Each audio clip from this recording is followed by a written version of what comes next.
Lencho एक किसान है जो हमारा मेन कैरेक्टर रहता है। जब उसकी फसल खराब हो जाती है तो वह भगवान को एक पत्र लिखता है। क्या लेंचो का पत्र भगवान तक पहुंचेगा?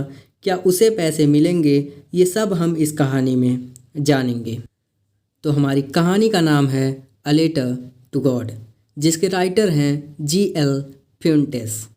तो यार हम इस कहानी के समरी को स्टार्ट करते हैं।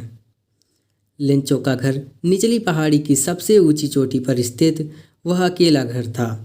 वहाँ से नदी और खेतों को देखा जा सकता था। मकई की फसल अच्छी थी पर वर्षा की अत्यधिक आवश्यकता थी। उसकी पत्नी शाम को खाना बना रही थी। उसने कहा, अगर परमात्मा ने चाहा तो वर्षा अवश्य होगी। थोड़ी देर बाद वर्षा होने लगी और लेंचो काफ़ी खुश था और कहता है,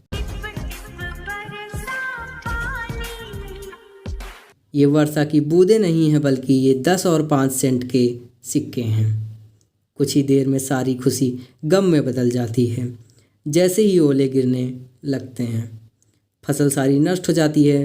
लेंचो कहता है, इतना तो टिड्डे भी फसल नष्ट नहीं करते जितना ओलों ने कर दिया। वह उदास हो जाता है और सोचता है शायद इस वर्ष उन्हें भूखे रहना पड़ेगा। उसके पास अगली फसल के लिए भी बीज नहीं होंगे। परंतु लेंचो को अकेली एक आशा थी, भगवान से।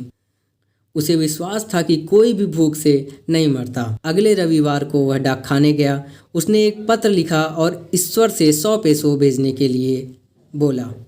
उसने एड्रेस में लिखा ईश्वर। तो यार वो डाकखाने में पत्र दे के चला जाता है तो एक कर्मचारी उस पत्र को पोस्टमास्टर को दिखाता है। पोस्टमास्टर एड्रेस को देख के हंसने लगता है। उसको लेंचो के विश्वास को देख के एक विचार आया, क्यों ना पत्र का उत्तर दिया जाए।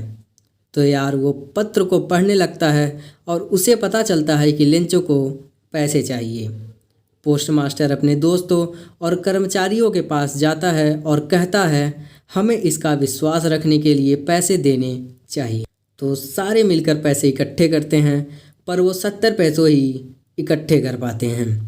तो यार वो 70 पैसों को ही लिफाफे में डालते हैं और लेंचो का एड्रेस लिखते हैं और सिग्नेचर की जगह ईश्वर लिखते हैं और उस लेटर को पोस्ट ऑफिस में रख देते हैं।